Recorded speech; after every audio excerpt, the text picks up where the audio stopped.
Branleton Spock, le fameux vaisseau de découverte, d'exploration et de commerce de la 90.8e galaxie. Sa mission de 5 mois non renouvelable est d'explorer, de découvrir, de prendre contact avec des formes de vie extraterrestres, des civilisations subspatiales, de comprendre les rouages et engrenages de l'univers, et peut-être le mystère de la vie. Marty, capitaine du vaisseau, volontaire, désigné par le capitaine Elisa. Capitaine Flammarion. Oui. Clio, archiviste renommé, spécialiste en civilisation ancienne. Gilu, créature hybride, mi-homme, mi-tofu, spécialiste en Xenos. Tangurk. De quoi? Technostrib de l'équipage en Xenos. Persuadé d'écrire de la poésie alors qu'il est tout juste du niveau des réclames de papier hygiénique. Dans cet espace infini aux possibilités sans limite, voici leurs aventures.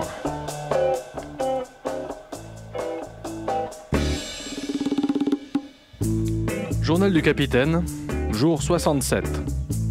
2 jours avant la journée des vannes les plus nazes. Aujourd'hui encore, rien. L'espace, qui s'étale devant nous comme un tapis de lumière, reste désespérément vide. Vide comme le lit d'un prêtre un jour de vacances scolaires. Vide comme le cerveau du technoscribe qui aujourd'hui Capitaine, encore capitaine Qu'est-ce qu'il y a, Gilu? Que se passe-t-il? Pourquoi? Qu'est-ce qui se passe? De quoi? Ah non, je vous ai vu dans votre cabine, comme ça, à la fraîche, je me suis dit que je vous aimais bien et puis que j'allais venir vous voir. D'accord. Et se passe donc rien? Bah non. D'accord. Attendez, mais quand vous dites vue dans votre cabine, comment vous avez fait pour me voir? La porte de ma cabine était fermée.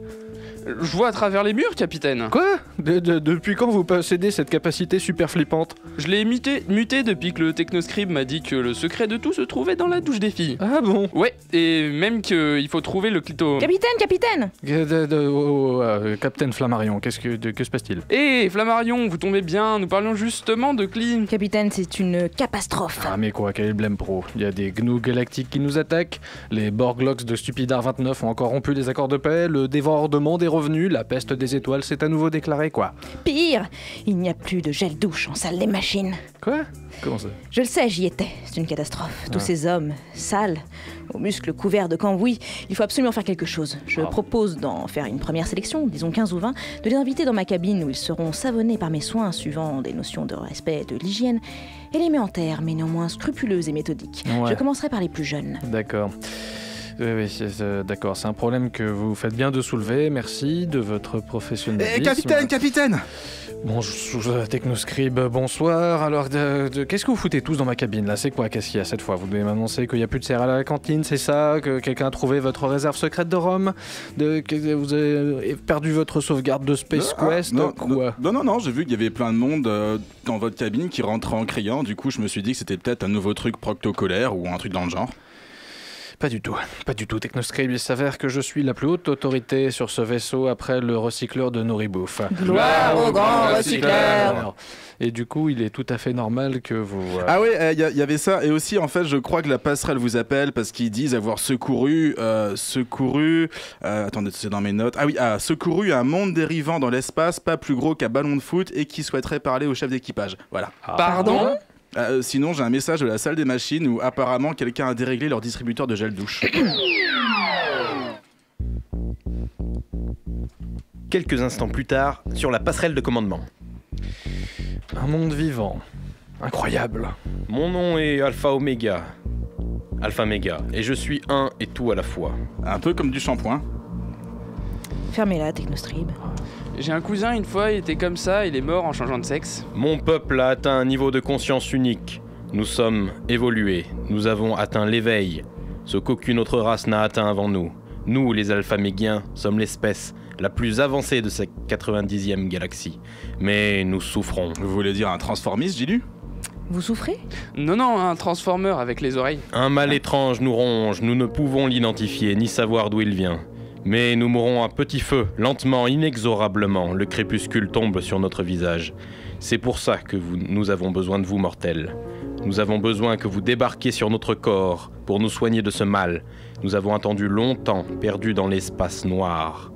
C'est-à-dire que le processus pourrait être risqué. Il faudrait nous miniaturiser puis nous téléporter. Mon cousin avait un chien aussi, mais il s'est suicidé. Ça devait être par osmose. Une mission périlleuse dont nous ignorons tout, sur un monde inconnu. Alpha Méga, c'est pour ça que Branle-ton Spock a été créé, nous sommes là pour vous aider. Équipage, enfilez vos spatio-cafandres, nous partons sauver une planète consciente. Et c'est ainsi que, quelques instants plus tard, Ok, le processus de miniaturisation a bien fonctionné. Nous sommes maintenant sur la surface d'Alpha Méga. Quel étrange environnement. Ces cataractes immenses, ces plantes lumineuses qui jaillissent de ces puits d'obscurité, ces grosses boules à facettes qui pendent depuis le ciel si bas. Ça me rappelle mes vacances à la Bourboule avec les touristes allemands en moins. C'est une planète xénomorphe. Voyez-vous ces structures corallines violettes qui s'élèvent là-bas au-dessus des cheminées naturelles ? Ce sont des branchies, directement reliées à des cortex rachidiens hyper développés. Ce monde est littéralement un cerveau à ciel ouvert. C'est magnifique. Mais ça pue. Bon, trêve de partabage Technoscribe. Technoscribe, vous êtes là? Oui, je suis Un là. point sur la situation. La situation. Ah bah écoutez, je suis content que vous m'en parliez parce que mon régime à base de légumes semble porter ses fruits. Je retourne à la selle fréquemment, à une hauteur de 4 ou 5 fois par jour, je dirais. Ce qui me... Non mais Technoscribe, c'était pas ça. Je suis très sensible à votre vie intestinale, mais je parle de la situation actuelle sur cette planète. Nous venons de nous téléporter sur la surface d'Alpha Méga. Comme vous l'avez tous déjà pu constater en enlevant vos casques, ce qui est un réflexe complètement con, ce monde possède sa propre atmosphère respirable. D'après ses propres explications, son réseau télépathique ne fonctionne plus depuis qu'il a contracté cette étrange maladie. Nous sommes donc seuls et sans aide. Nos relevés indiquent que l'épicentre de la maladie se trouverait non loin, à quelques dizaines de clics de l'autre côté de cette basse chaîne de montagnes, dans l'unique ville de la planète, Bastion. Très bien, et bien c'est donc là que nous allons. après avoir passé en gravité zéro une chaîne de montagnes d'un délicat vert transparent, où neigeait une pluie de cristal, l'équipage arrive à Bastion, qui, étalé au pied des montagnes silencieuses, dort sous son ciel paisible et sans étoiles. Quel étrange endroit. Toutes ces structures immenses sortant du sol, on dirait de hauts gratte-ciel qui monteraient à l'assaut même des étoiles. Sauf qu'il n'y a pas d'étoiles, je viens de le dire, sérieusement. Vous m'écoutez des fois ? Regardez, venez à l'intérieur voir les structures. Tiens, c'est marrant. Elles contiennent des sortes de petites alcôves d'où émane une lumière pulsante. Une vitre permet d'en observer le contenu, mais... Ah, qu'est-ce que c'est que ce truc ? Un corps. Le corps d'une créature s'y trouve allongé. C'est un grand être au visage sans paupières, aux longs membres et aux yeux à multiples facettes, comme ceux d'une mouche. Est-ce qu'il est mort ? Non, il est juste plongé dans une stase, un sommeil au rêve unique. De plus, son cortex est relié bioniquement à la structure du bâtiment. Toutes les autres cages de ces immeubles contiennent la même chose, ces bestioles aux grands yeux. Peut-être sont ces habitants idoines de ce monde. Mais cet endroit n'est pas une cité, c'est un cimetière.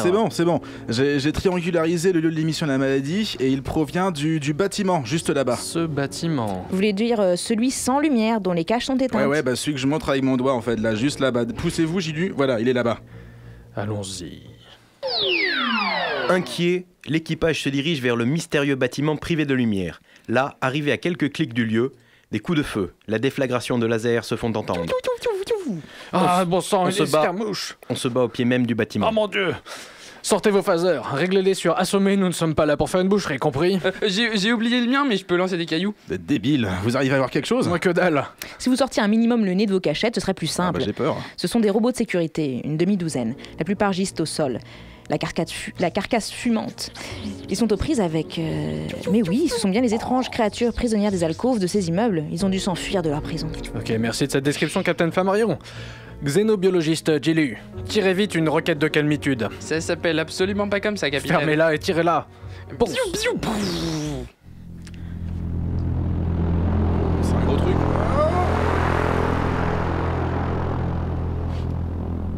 Voilà, ils sont calmités. Vous avez vraiment un problème avec votre langue maternelle, un genre de complexe d'Oedipe. Que nous arrive-t-il ? Mais vous êtes calmités. Bon sang, capitaine, achetez-vous un bécherel ou tapez-vous une académicienne. Ouais. Habitants d'Alpha Méga, nous venons en paix. Nous sommes l'équipage de Branle-ton Spock, un vaisseau de l'Alliance des Galas Libres, et nous venons répondre à votre appel.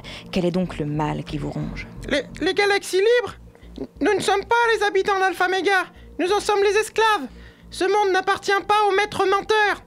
Taisez-vous, esclave plombier.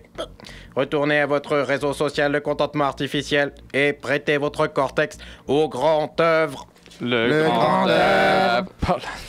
Qu'est-ce que c'est que ce grand œuvre? Par la Saint-Glinglin, le cœur télépathique d'Alpha Mega vient de se réactiver. Il peut de nouveau joindre la surface. Cher mortel, je suis maintenant bien réveillé. Merci d'avoir calmé le mal qui me rongeait. Maintenant, continuez votre œuvre. Aidez mes dictabots à faire retrouver mes neurones dans leur rangée. Vos neurones, vous voulez dire que... Oui, cette ville est une partie de mon cerveau. Tout ce monde est mon cerveau, et ces êtres inférieurs que vous voyez là sont mes neurones. Je ne peux pas leur en vouloir, après tout ce sont eux qui m'ont créé. Ils ont créé leur Dieu, moi, Dieu. Je suis Alpha Mega, je suis la fin et le commencement. Je suis tout. Servez-moi bien et je vous apporterai une connaissance sans limite. N'écoutez pas le maître menteur. Nous n'aurions pas dû le créer, jamais. Nous avons péché par vanité. La ferme, esclave servile, la contrainte rend libre. Aïe, capitaine. Je crois bien que c'est un cas de conscience. Qu'est-ce qu'on fait? Devons-nous aider Alpha Mega et apporter à l'humanité le potentiel encore jamais exploité d'un méga cerveau aux neurones d'un être vivant? Ou devons-nous libérer les habitants de ce monde, du joug qu'ils ont eux-mêmes créé? De quoi? Capitaine, sérieusement, vous n'avez encore rien bité à l'intrigue? Bien sûr que si, Technoscribe. Je reposais juste mes neurones pour ne pas devenir aussi con qu'Alpha Mega. Eh bien, les enfants, nous ne servons qu'une seule cause, celle de l'amour avec un grand H. Alors, passez vos phasers sur l'étal. Ce monde est à 2 doigts d'avoir une attaque cérébrale.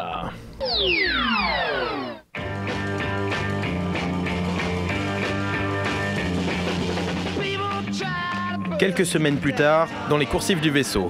Capitaine! Les enfants, ne vous excitez pas. On m'a déjà fait la vanne au début de l'épisode, je sais très bien qu'il se passe rien de grave, je tomberai pas 2 fois dans le même panneau. Non, mais pas du tout. Cette fois, il s'agit de Liberland, capitaine. Quoi? La planète vivante que nous avons libérée il y a quelques semaines? Oui, voilà. Eh ben quoi? Mais c'est qu'elle est complètement conne, capitaine! Comment ça, elle est complètement conne? Eh bien, il y a 3 jours, elle manifestait contre le traitement réservé à nos animaux de synthèse. Et hier, cette planète à la con, elle a volé toute ma cargaison d'herbes relaxantes. Et ce matin, elle voulait faire pousser les cheveux et la barbe et réclamait un bar à céréales. Mais par les Saintes Catherine, vous êtes en train de me dire que... Oui, Alpha Mega, l'ancienne planète Intello, devenue ensuite Écolo, est en train de virer à Instagro, la planète hipster. Non!